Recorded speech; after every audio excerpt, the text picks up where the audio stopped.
Shem Shem Shem. ರಾಜ್ಯ ಸರ್ಕಾರಕ್ಕೆ at most Shem. Parappana ಜೈಲಲ್ಲಿ ದುಷ್ಟಕೂಟದ ಜಾಲಿ ದೃಶ್ಯ ಕಂಡು ನಾಚಿಕೆ ಆಗಬೇಕು ನಿಮಗೆ, ನಿಮ್ಮ ಸರ್ಕಾರಕ್ಕೆ. ಸೈಕೋ ಕಿಲ್ಲರ್ ಉಮೇಶ್ ರೆಡ್ಡಿ ಹತ್ರ ಟಿವಿ ಇದೆ, ಕೈಯಲ್ಲಿ ಮೊಬೈಲ್ ಫೋನ್ ಇದೆ, ಒಳಗಡೆ ಒಂದು ಮಿನಿ ಕಿಚನ್ ರೂಮ್ ಸೆಟ್ ಮಾಡ್ಕೊಟ್ಟಿದ್ದಾರೆ. ಜೊತೆಗೆ ಜೈಲಿನ ಸಮವಸ್ತ್ರ ಕೂಡ ಇಲ್ಲ. ಐಸಿಸ್ ಉಗ್ರ ಶಕೀಲ್ ಹಮೀದ್ ಕೈಯಲ್ಲೂ ಮೊಬೈಲ್ ಇದೆ. ಗೋಲ್ಡ್ ಸ್ಮಗ್ಲರ್ ರನ್ಯಾರಾವ್ನ ಆಪ್ತ ತರುಣ್ಗೂ ಮೊಬೈಲ್ ಸಿಕ್ಕಿದೆ. ಕಾಂಜಿ ಪಿಂಜಿ ರೌಡಿಗಳಿಗೂ ಅಲ್ಲಿ ಸಪ್ಲೈ ಆಗ್ತಾ ಇದೆ ಡ್ರಿಂಕ್ಸು ಮತ್ತೆ ನಾನ್ ವೆಜ್. ಒಂದು ಬಾರ್ ಅಂಡ್ ರೆಸ್ಟೋರೆಂಟ್ ಓಪನ್ ಮಾಡ್ಕೊಂಡು ಬಿಡಿ, ಅಲ್ಲೂ ವಸೂಲಿ ಮಾಡ್ಬೋದು ನೋಡಿ ನೀವು. ಜೈಲಲ್ಲೇ ಬರ್ತ್ಡೇ, ಜೈಲಲ್ಲೇ ಎಣ್ಣೆ ಪಾರ್ಟಿ, ಜೈಲಲ್ಲೇ ಡ್ಯಾನ್ಸು. ಪರಪ್ಪನ ಅಗ್ರಹಾರ ಜೈಲು ಅಥವಾ ರೆಸಾರ್ಟ್ ಆಗಿ ಏನಾದರೂ ಅದನ್ನ ಕನ್ವರ್ಟ್ ಮಾಡಬೇಕು ಅಂತ ಏನಾದರೂ ಪ್ಲಾನ್ ಇಟ್ಕೊಂಡು ಅಲ್ಲಿಂದನೂ ಒಂದು ಸ್ವಲ್ಪ ದುಡ್ಡನ್ನ ವಸೂಲ್ ಮಾಡ್ಬೋದು ಅಥವಾ ದುಡ್ಡು ಮಾಡ್ಕೊಳ್ಬಹುದು ಅಂತ ಏನಾದರೂ ಪ್ಲಾನ್ ಮಾಡ್ಕೊಂಡಿದ್ದೀರಾ? ದರ್ಶನ್ ಆಪ್ತ ಧನ್ವೀರನ್ನ ವಶಕ್ಕೆ ಪಡ್ಕೊಂಡು ಪೊಲೀಸರು ವಿಚಾರಣೆ ನಡೆಸ್ತಾ ಇದ್ದಾರೆ. ವಿಡಿಯೋ ವೈರಲ್ ಹಿಂದಿದ್ಯಾ ಧನ್ವೀರ್ ಕೈವಾಡ ಅಂತ ಗುಮಾನಿ ಎದ್ದಿದೆ. ಪೊಲೀಸ್ ಅಧಿಕಾರಿಗಳು ತಮ್ಮ ತಪ್ಪುಗಳನ್ನ ಮುಚ್ಕೊಳ್ಳೋದಕ್ಕೆ ಏನು ಬೇಕಾದರೂ ಮಾಡ್ತಾರೆ ಅನ್ನುವಂಥದ್ದು ಅವಾಗ ಗೊತ್ತಾಗ್ತಾ ಇರುತ್ತೆ ನಮಗೆ. ನೋಡಿ, ಜೈಲಲ್ಲಿ ಮೊಬೈಲ್ ಬಳಕೆ. ಉಮೇಶ್ ರೆಡ್ಡಿ ಸೈಕೋ ಕಿಲ್ಲರು ಹೌದು, ಸರಣಿ ಅತ್ಯಾಚಾರಿನೂ ಹೌದು. ಇನ್ನೊಂದು ಕಡೆ ಯಾವ ರೀತಿ ಡ್ಯಾನ್ಸ್ ಮಾಡ್ತಾರೆ ನೋಡಿ. ಜೈಲಿಂದ ಹೊರಗಡೆ ಇರೋರು ಕೂಡ ಜೀವನದಲ್ಲಿ ನಿಯತ್ತಾಗಿರೋರು ಆ ಥರ ಎಂಜಾಯ್ ಮಾಡೋಕ್ಕಾಗಲ್ಲ. ಇದೆಲ್ಲ ಯಾರಿಗೂ ಗೊತ್ತಿಲ್ವಾ? ಹಿರಿಯ ಅಧಿಕಾರಿಗಳಿಗೇನು ಗೊತ್ತಿಲ್ವಾ ಇದೆಲ್ಲ?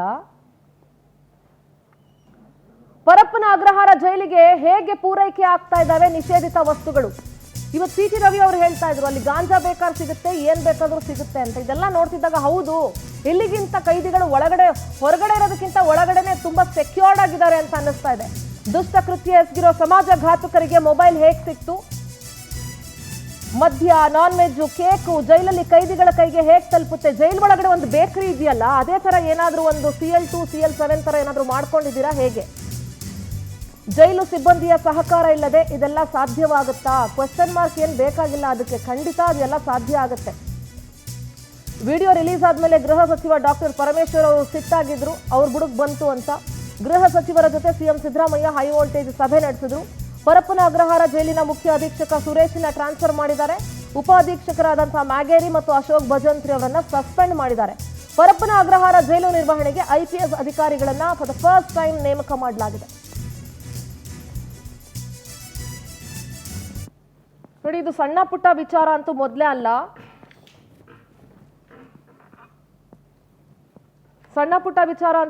ಅಲ್ಲ.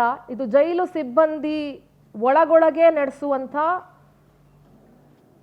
ಅವರ ಆಟಗಳು ಇವಾಗ ಬಟಾಬೈಲಾಗಿದೆ. ಇದನ್ನ ವೈರಲ್ ಮಾಡಿದ್ಯಾರು? ವೈರಲ್ ಮಾಡಿದವ್ರಿಗೆ NCR ಹಾಕ್ತೀರಿ, FIR ಹಾಕ್ತೀರಿ. ಒಳಗಡೆ ಇದಕ್ಕೆಲ್ಲ ಸಪೋರ್ಟ್ ಮಾಡಿದವ್ರನ್ನ ಏನು ಮಾಡ್ತೀರಿ? ಹಾಗಾದ್ರೆ ಮ್ಯಾಗೇರಿ ಅವರು ಮತ್ತೆ ಭಜಂತ್ರಿ ಅವರು ಇಬ್ಬರನ್ನ ಇದಕ್ಕೆ ಸಾಥ್ ಕೊಟ್ಟಿರೋದು, ಬೇರೆ ಯಾರ್ದು ಸಪೋರ್ಟ್ ಇಲ್ವಾ? ಇದಕ್ಕೆ ಕೆಳ ಹಂತದ ಸಿಬ್ಬಂದಿ ಯಾರ್ದು ಸಪೋರ್ಟ್ ಇಲ್ವಾ? ಪರಮೇಶ್ವರ್ ಅವರು ಏನು ಮಾತಾಡಿದ್ದಾರೆ ಕೇಳಿಸ್ಕೊಂಬೋಣ.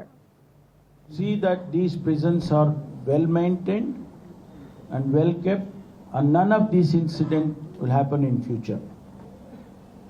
The High Power Committee headed by Mr. Hitendra, who is the ADG Law and Order at the moment, Sandeep Patil, who is IG, Amarnath Reddy, SP, Rishant, SP, and I have given this committee 1 month time to submit a comprehensive report about the prisons and all the incident whatever has happened in the Parappan Agrahara prison.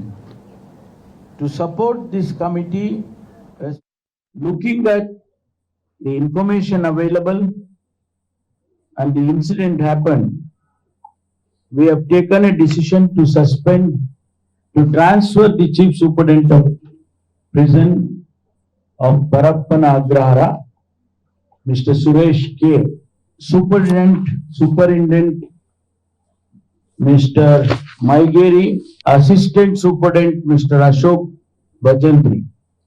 These two have been suspended because they are the ones who are directly involved in the responsible to look after these prisons.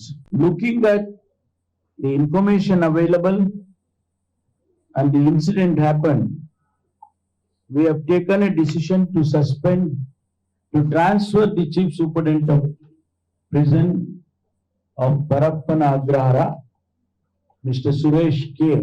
Superintendent Mr.